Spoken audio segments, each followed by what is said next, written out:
Hey kids! Now we're cooking! Welcome to our show for yet another segment on our sandwich episodes. Once again, I'm Aunt Annie. And I'm Grandma Jane. And we're here in our kitchen to prepare yet another meal that we know you're very capable of making for yourself and for others. We promised you last time that we were going to teach you another sandwich that can be made with ground beef, okay? So today we're going to teach you how to make sloppy joes, or what my mother used to call chili burgers, okay? Because she liked to put a little chili powder in as well. But we'll let you know as we go what's optional and what really isn't optional to make a proper sloppy joe. So Jane, where are we going to start? Well, we're using Annie's recipe because it's got the ingredients that she uses for it, or your mother's, I should say. We're going to start by chopping up some things to go in it, like green pepper and Vidalia onion. And you want me to get the meat going? Yeah, and she's going to brown up some 85% lean ground beef. While she's getting the stove on and the meat in, I'll start chopping up, or dicing up I should say, some Vidalia onion. And once again, when you're checking your oven or your stove, make sure you've got the dials on the correct thing. I've made sure that I got my burner on, the large front burner.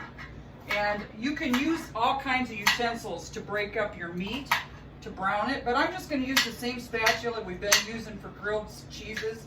But there are better utensils, I suppose. You can use a spoon, again, nylon or Teflon, not anything that would scratch our surface. Jane pointed out before we went on air that this kind of thing works well, but this is metal, so we can't use it in the non-stick pan. A potato masher. But if you've got something that's not a metal potato masher, that would work as well. Now I'm browning the meat. We're just going to brown it till it's not pink anymore, or barely pink. And I'm going to tell you a couple things that I failed to tell you the last episode. When we made our hamburgers, I learned from those same good friends of mine that like their buns burnt. They taught me that if you want your burger not to shrivel up on the grill or on your stove, that you should have your meat room temperature. It's the frozen meats or the cold meats. If you put it in on your hot surface, that's what's going to make them shrivel up. So a burger this size can turn out to be like a little hockey puck. You've probably seen that happen. So make sure your meat is room temp when you form your patty. Then you know it's going to be the same size when you're done. So what all are we going to put in here, Jane, in this meat once it's browned? We're going to put ketchup and mustard and some chili powder, as well as green pepper, Vidalia onion, and I think that's it, isn't it, Annie? Yeah, and how much meat do we usually brown? Usually brown a pound at least. Pound and a half? Yeah. That's typical. Yeah, that'll make enough for, like, say, 4 or 5, 6 maybe good sloppy joes. Yeah. And because we still have brioche buns from the last episode where we made hamburgers, we're going to still use one of those so we don't go to waste on those burgers. But once again, you can use the onion burger, the the onion bun, the sesame seed bun, wheat instead of white buns, if you rather. There's a lot of wheat things out there. If you don't want white and you want wheat buns, that's certainly okay. But as with your hamburger, these sloppy joes or chili burgers can be just eaten with the meat. You do not have to add the starch of a bun. If you don't have buns, but you do want to put it on something, you can always use bread. Sometimes if you're in a pinch and you don't have any buns, a lot of times we run out of buns faster than regular bread. Both this and the hamburger or your cheeseburger can go on regular bread if necessary. But and you can toast the bread so it's a little firmer. Yeah, and your toaster. You don't even have to do it on the stove. No. But it's always a good idea, if you can go without the starch, to just eat the meat and the vegetables and or the cheese without the bread. Now, How you coming now, Jane? What do you have cut up there? Oh, I have Vidalia onion and green pepper. And when do you want to add that to the meat? Do you wait till it's totally done? Or Nope, anytime. Okay. Now, what did you cut this stuff on? On this little cutting board, and it's not the butcher block, because you know the butcher block you shouldn't cut, especially meat on it. So. Well, I think I should tell you too. We encourage this kind of cutting board. We don't want you to put meats on wooden boards, but you can certainly use a wooden cutting board for vegetables. We just don't think it's a good idea. I think we've misled you. You can certainly cut vegetables on a wooden carving or cutting board, but you don't want to put meats on them, just like my butcher block. So yeah, if you have a wooden cutting board at home, that's okay to cut up the onions and vegetables and things. Just don't cut up your meats on them. You want to put those on things that can wash like that don't permeate the wood. Okay, Jane, go ahead. Okay, I'll transfer these over with my little bench scraper. I don't know. And I'm going to who switch named places this, with but you now. It's wonderful. So Okay. you don't know so far to go. All right. All right. Now, so Jane has how much onion and pepper have you put in? If you said it, I missed it. No, I didn't say it. It would be like 3 tablespoons of each. Okay. Again, it's to taste. Or maybe half a cup of each. Again, it's to taste. Yeah.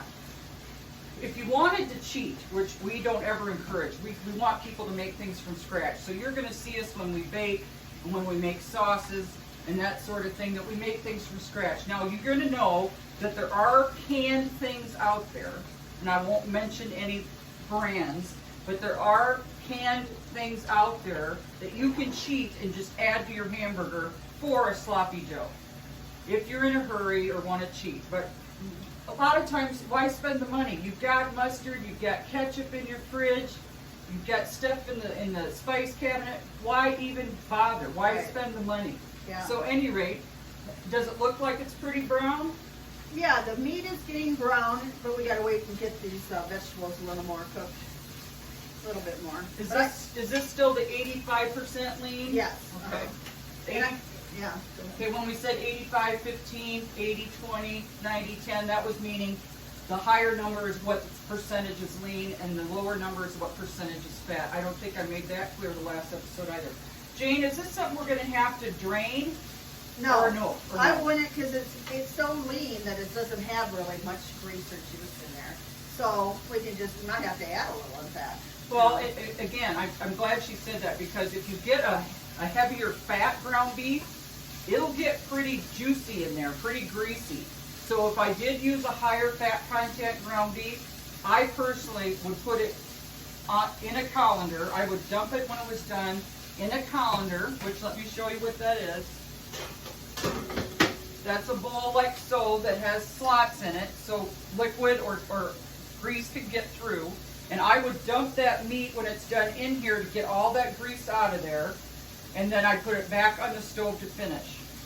Okay? Now, Jane said since this is pretty lean, we aren't going to need to do that. No, it's cooking up. All that juice and stuff is cooking up.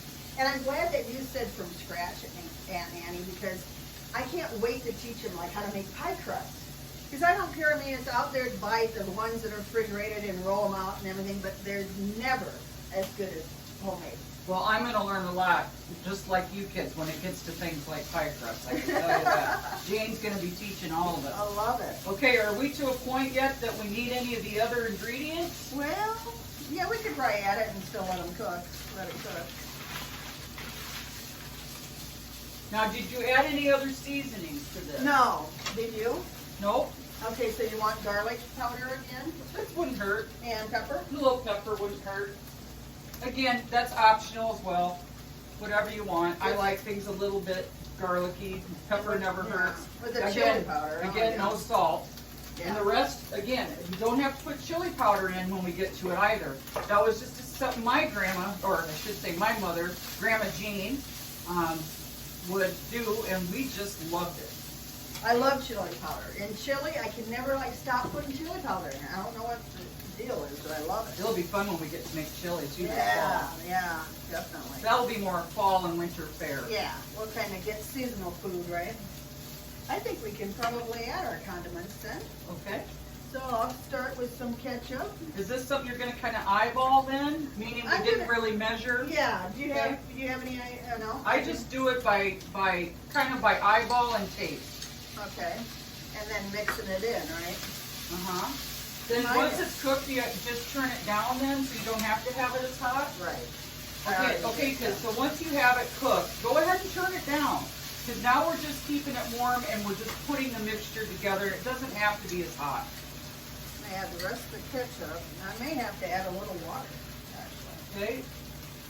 It's a Maybe good little idea more. too if you have ketchup or a substance in something. go ahead and put the water right in it. It gets the rest of that flavored ketchup out of there. So when she needed to add a little water, she just put it right in that ketchup glass and You don't took want a little more of the ketchup out. You don't have a dry sloppy Joe, right? No, dried sloppy Joe's. Yeah. There's nothing sloppy about a dried Joe, right? Yeah. No. And that was probably maybe 2 teaspoons, would you say? Is it fair to say a lot less mustard, a lot more ketchup? Yeah. Yep. You can kind of tell by the color too, kids. There's kind of a, what would you say, a dark amber color to sloppy Joe's? Jayne will show you there. See? Did I drop any? No problem. Okay. I'm watching the camera. The only thing left then is chili powder. Chili powder. We kind of guessed on this, and so we'll have to taste if we want any more. Now, once again, you're going to start small because you can always add more, okay? So if we decide we want more, we'll put more in, but we didn't want to add any more than what we did here, which is just a couple of tablespoons probably. You might want to taste it because you don't know if it needs more ketchup. Okay, I'm going to go ahead and just use one of these. Or chili powder too. Make sure you blow on it when you're tasting it. A little too mustardy. And it's good to let them simmer too, get that flavor all through. Yum. I think I put a little more chili powder. Okay. And maybe a little more ketchup, but I can taste the mustard coming through, which I like. Is that a new chili powder or have you just going to open? Yeah. Oh, you did it that way, okay.